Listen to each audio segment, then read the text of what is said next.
Hi, we're going to cover two online programs that are free and helpful to individuals and businesses if used correctly. First, I'm going to talk about Google Hangout.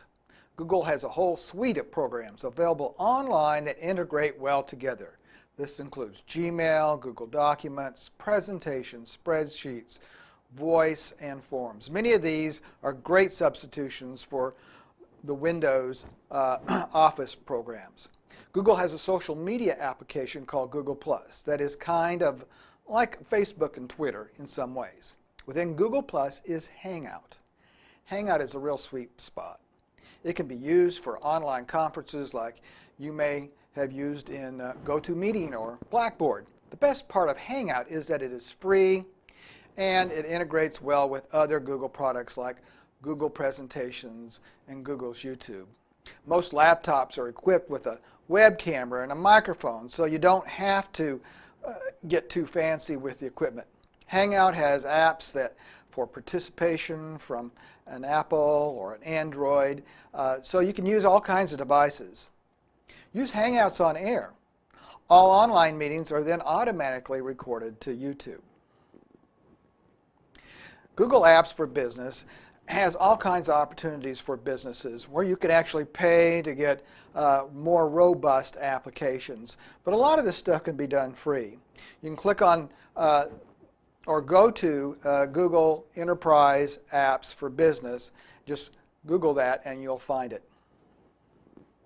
Well, what can you do with Hangout? Well, you can send text messages through Hangout. So you can have a little conference between multiple people just texting back and forth. You can make actual phone calls with Hangout, free throughout the United States. And that is because Google Voice is now integrated with Hangout. So you can have your voicemail go straight to Google Voice and so forth.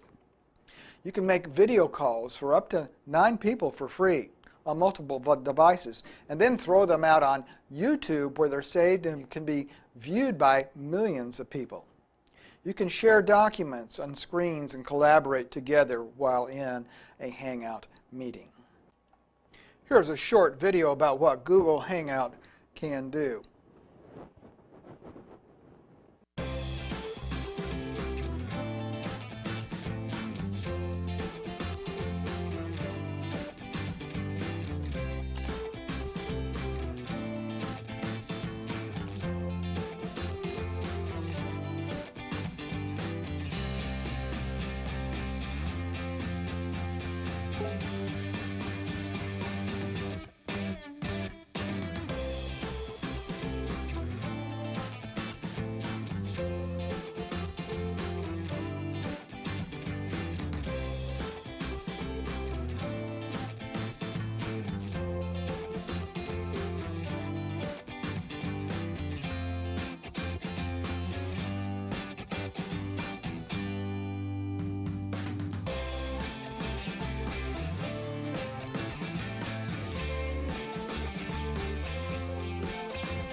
Well, what can you do in a Hangout? Carry on a conversation, a meeting. During that conversation or meeting, you can share a screen that may be full of data, such as a chart showing trends or a financial statement. Those that are participating can also chat on the side. Sometimes this is called a back channel chat where there's another conversation going on. And all that can be happening while the main speaker is talking. Google Hangout is great to engage customers and turn them into leads. Watch this next video. I'll use something that we actually started doing as an example, not because I'm shamelessly self-promoting, but because I know the actual data and stats behind it, so I can tell you exactly, what we've gotten out of doing it. Because you never show. Never. I don't need to. We rock. And you've been on the show, so meh. Yeah, so like I said, we started doing this Found Friday concept, and it really started from the fact that we wanted to create more content because people do want that, as you mentioned, kind of like middle of the funnel information that's not either a 10 ways to create better search performance or a data sheet. So Ray, who's the founder and CEO of the company, and I have all these regular conversations every week. We kind of get together and brainstorm, and we realize some of this stuff is actually really great. So we figured we would invite somebody to come and chat with us every week, one or two people, sit down, have a 30-minute Google Hangout, record it, goes live to YouTube.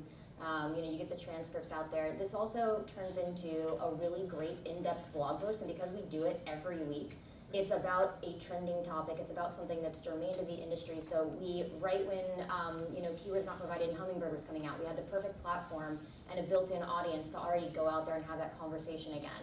As Black Friday and Cyber Monday are coming up, and a lot of e-commerce people are talking about, how to really differentiate themselves this year with all these things and how to measure that. We've got that built in. So, we get a great blog post out of it, we get a video out of it, we get a live hangout, we get questions via social media, so people, tweet and ask questions on Facebook, and we also create slide shares. So instead of telling you, the numbers around how many people come to each of those things, I'll tell you that we've gotten over a 380% rise in people signing up for free trials and qualified leads. And the conversion rate has gone up by more than 120% since we started doing this. So it helps people really understand more about what we're doing, see us as a trusted source, maybe consider us when they hadn't considered us before, understand that we've shifted not just from like traditional SEO and search, but more into this content and analytics platform as well as a recommendations engine. So having a way to really go out and talk about that around specific topics that are important that day, that week, has really meant a lot to us so far. Here's Ryan from Accelerate Marketing giving you some more ideas on how to use Google Hangouts for business purposes. From the window, but it's not quite enough to make me really bright today. But I did, I'm excited about Google Hangouts. They work really well for business. The reason why they're so powerful is it does give every single business owner out there in the world the ability to have their own TV station. You can broadcast live, you can record the videos that you're creating. It gives you the opportunity to become the authority in your marketplace, and it also gives you the opportunity to create content quickly and to get your phone ringing, because when you do become the authority in your marketplace, that translates into getting more customers, because when people see you as the authority, they go to you for advice on your particular niche. And that's what I do for my business, and that's what I consult with other businesses on how to do that. Absolutely. And one of the biggest things I teach people how to do is using webinars to be able to connect with their audience, offer value, and promote their products and services. So what I see a lot of people doing is now switching from webinars into Google Hangouts, which I totally understand why. If you have other affiliates that want to help market your product or service, then you could give them that iframe, and they can drop it in there, and there you go. You've got, that's awesome. There's so many things we can do with this. I love it. Thank you so much for taking the time to do this, Ryan. You're awesome. And then if you want to share the link with me from this one, and then I'm recording this on my screen too to share it with my people. And then I'll get you on another time too, so we can go in more depth. Yeah, that sounds great. I know you have to run, and I have to go, and awesome. I'm starting to feel confident to do Google Hangouts. All right. Well, no, we'll do it again, and I appreciate you giving me a chance to just share this. I mean, I love it. I mean, I know that this is going to be something that replaces a lot of things, and it just gives the average person or the average business owner the ability to get out there and get out in the marketplace. I mean, and really create content and really engage with their market. So I'm excited about it. Awesome. Thanks, Ryan. You're the best. All right. Here's our final example of how Magnolia Independent School District uses Google Hangout to hold a weekly principal meeting. We can do this in 15 minutes, and it saves our principals, travel time to and from. Some have to travel as far as 13 miles to the central office for meetings. And so it really cuts down on unnecessary time and gets to the meat of the meeting.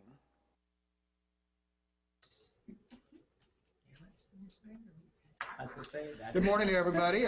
Today is November the 19th, 2013, and this is our principal meeting. We're going to go ahead and get started right away. I'm going to go ahead and share the agenda for today. Just a few things with technology. If by chance you or anybody on with the people you love and be thankful for all the great things that we have in our lives. Anything else from today? So good to see all of you. Happy Thanksgiving, and we'll be back online live with you after the break.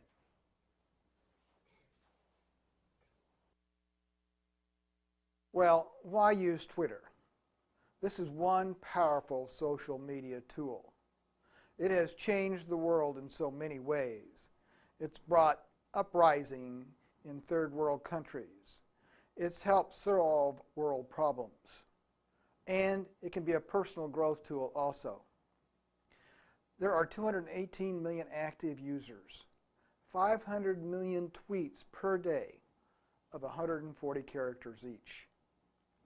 That's 5,700 tweets per second. At the peak of Twitter usage was during the Japan tsunami, where there was over 142,000 tweets per second. Here is a short video from a CNN commentary interviewing one of the co-founders of Twitter. Pop stars and millions of just plain folks. They're the little messages that are changing the world in 140 characters or less. And joining us now here in the Situation Room, Biz Stone. He's the co-founder of Twitter. 3 years ago. It's been in business for 3 years, right? Yes. How'd you come up with this concept? Well, actually, the concept was born from kind of a hack week or two that we had. And we were supposed to be working on an entirely different project. And my co-founder, Evan Williams, said, you know what, we're not emotionally invested in this project. Everyone pair up and create something cool. And so I had become friends with one of the engineers who was working at this other project with us named Jack Dorsey.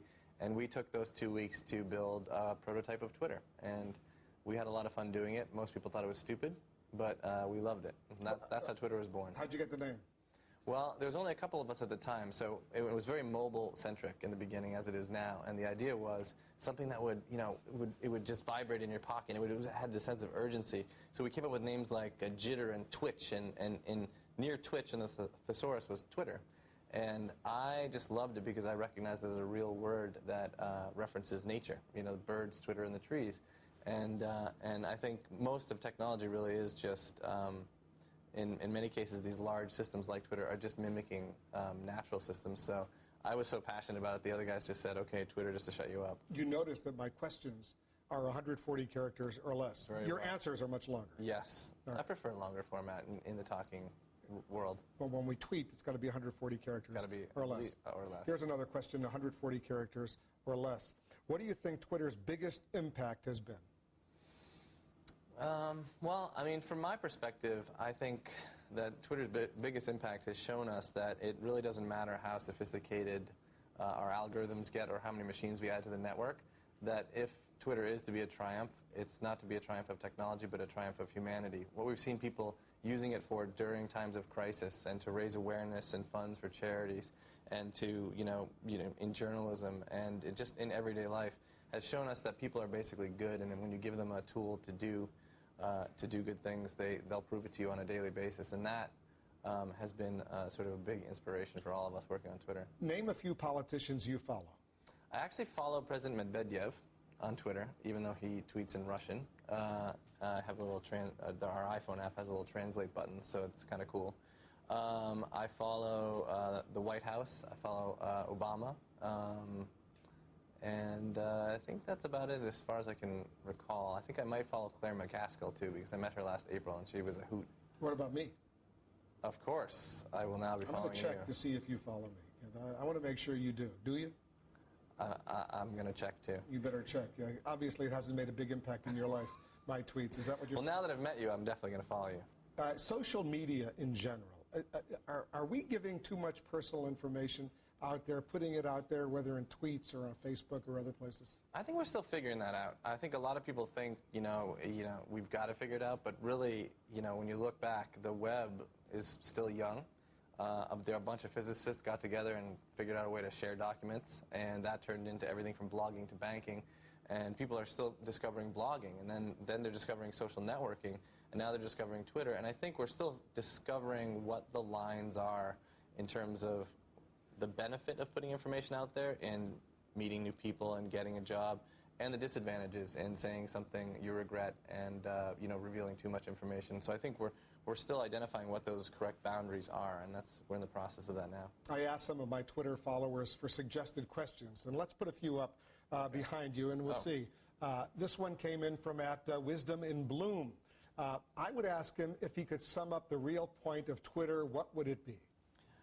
I'd say the real point of Twitter is to help people discover and share what it is that's happening around them in their world. It really has become an information network that's very focused on real time. Here's another question from @Gail Harrier, and I'll put it up there if you want to take a look. What's his next project? My next project is to continue working on Twitter. We're very much invested in putting all of our time into Twitter. I do advise a few companies on the side, but mostly I spend most of my time thinking and working on Twitter. Yankee Fan 25. Are you surprised at how much impact social media has on the daily news cycle and its use by people in suppressed nations? I'm surprised by the rate at which it's been adopted, but I'm not completely surprised because my co-founder Evan Williams and I have been developing these large-scale systems that allow people to express themselves and communicate for more than 10 years now, having developed blogging platforms. So to see the media and journalism take to Twitter wasn't entirely surprising. I thought actually very early on that we could be very complementary to the service. As a service to journalism, and that's proving, I think, to be true. We have another one from Agency Note.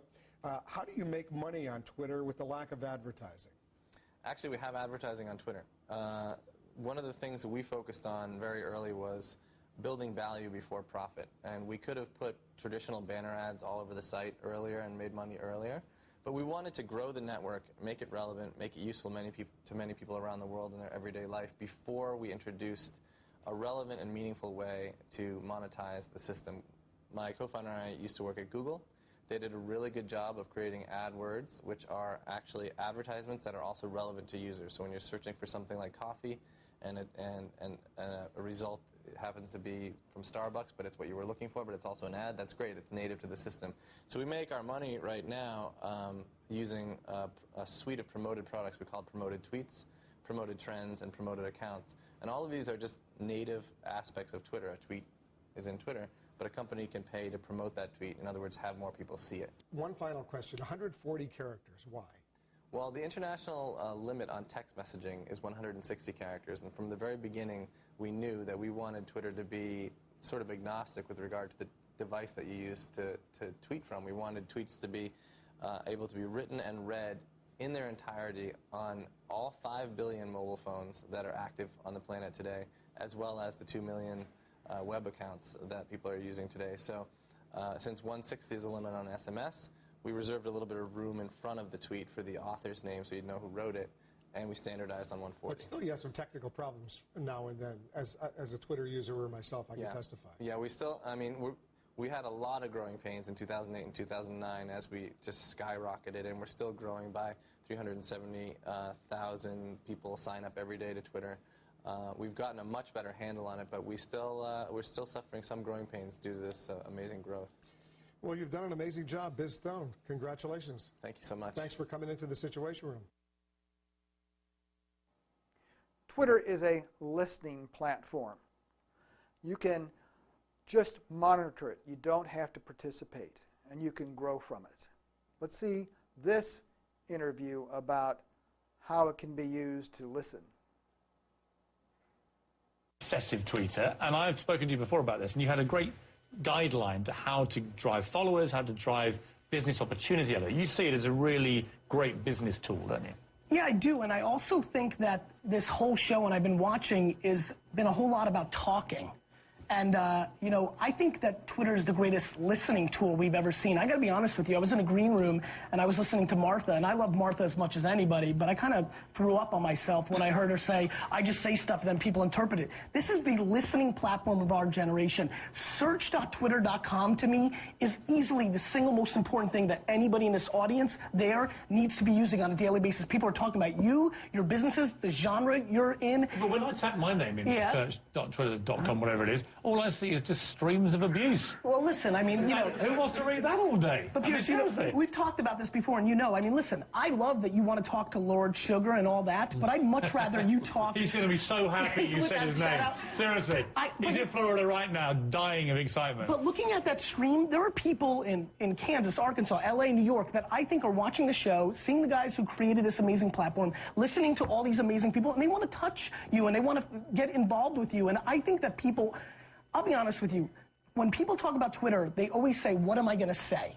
And I always say, it has nothing to do with that. Are you willing to listen? When I started Wine Library TV, nobody knew who I was. I went in, searched Chardonnay, Merlot, Pinot Grigio, and I responded. I think this is one of the most powerful business tools. Okay, let me bring in these two, because you actually invented Twitter. He's behaving like he did, right? And he's telling us all exactly how it should be used. Is he right? Or is actually Twitter in the end, as I see it, I love his enthusiasm, but I think it's a personal thing. I think Twitter's whatever you want it to be, isn't it? Well, you asked earlier, you know, what's a good way to recommend getting started to people for Twitter? And I always recommend using search first to sort of get your toes wet and see what people are saying about your field or things that you're interested in, following your interests, that sort of thing. And then inevitably what happens is you start following, you know, your favorite basketball players or something like this. And then one day you will have something you want to say back to. You'll have an opinion, and then you'll look for how to tweet. And so I think that's a natural way in. Of course, we couldn't start that way because there was nothing to pay attention to at first. We had to encourage people to say something, and that was a big question. And a sort of central plank of your piece was this could potentially be relationship damaging. And we've had stories, I can remember a big one in Britain recently, where a major television personality, you know, got a little bit too friendly with his followers and got exposed by the papers, and that was the end of his career, basically. Are you worried, do you think, for relationships and Twitter? Can you get a little bit too fresh on Twitter? Well, it's a public medium, so if you're, you know, out there saying indiscreet things, either being in a relationship or a profession where that's not called for, that's probably not, you know, the smartest application of the technology. It's not really brain surgery, it's public. But I think the real risk to relationships is that you're connecting with people online in this very private, reclusive way that excludes everybody else in the room. And as I talked about in the piece, when I was growing up, my mom would be on the phone all the time, and it would be annoying, and I'd try to get her attention, and I couldn't, but I heard what she was talking about. I was a part of those conversations. As I said, they were the noise coming from the kitchen was part of the fabric of the family, and that is missing from Twitter, and that's something that I think leads to isolation in ways within relationships. We have been warned, but I don't think it's going to stop any of us. Not me. Katie, Gary, thank you both very much. I use Twitter for personal growth, for the most part. Yes, I do tweet when I see interesting things I think people that are following me would like to see also. I follow leaders in the fields that I'm interested in professionally. And I follow topics of interest. You know, I'm a Nebraska football fan. I follow the Huskers, and I'll get their tweets every time they make a touchdown, things like that. Well, you always need to follow some people for fun or for you know, business purposes, and here are some good people you can follow. If you like comedy, follow. This tweet from Conan O'Brien got 512 retweets and 1,200 favorites. When there's a star and you click it, you make it a favorite. You can see right here, Conan O'Brien's handle is @Conan O'Brien, and this post was 18 hours ago. Of course, Steve Martin's another comedy you can follow. And then if you are interested in financial news, or Scott Riddler, or USB Americas, Felix Salmon, Alton Brown, if you like to cook. Notice on this one, it has a hashtag Concord grapes. So if you search for Concord grapes, you would get this one and any other post that had Concord grapes in it or the hashtag Concord grapes. And then also this is an Instagram photo that he uploaded. Dr. Sanjay Gupta for medical news, and Stephen King, if you like to follow him. He's, of course, a great writer. Anderson Cooper does, look at this one about Dennis Rodman. Says North Korea is not that bad. Dennis Rodman is deeply stupid. And he got over 7,000, almost 8,000 retweets off of that one. Michael Steele for politics. He's given a little comment about our favorite President Obama. And, of course, religion, there's Pope Francis. All kinds of people for science and technology. Of course, Twitter is kind of like technology. And then this one, Nick Belton's pretty good to follow. And sports, Tim Tebow's even posting things nowadays. So, but he just moved, I think, to one of the other networks. Let's talk about hashtags. Besides doing regular searches in Twitter or following specific people, the other way is to look for certain hashtags and search on them. We use one when we go on conferences in the school district for educational purposes. We'll use MISDTL21, and we'll send out tweets on things that are interested, and on the end of that tweet we'll put MISDTL21. That way people that know that we're going to that conference in our school district can just search for that tweet, and then they'll find whoever is sending it of things of interest for that. And of course, if you have specific things that you want to find out about, more 401ks, finance, or have a specific sports team you want, you can use hashtags also. If you begin tweeting, you can create your own hashtags, and then people may search on those if they know about it or just happen to stumble on it. So hopefully all of this was useful for you, and maybe you can adapt some of these tools to your needs.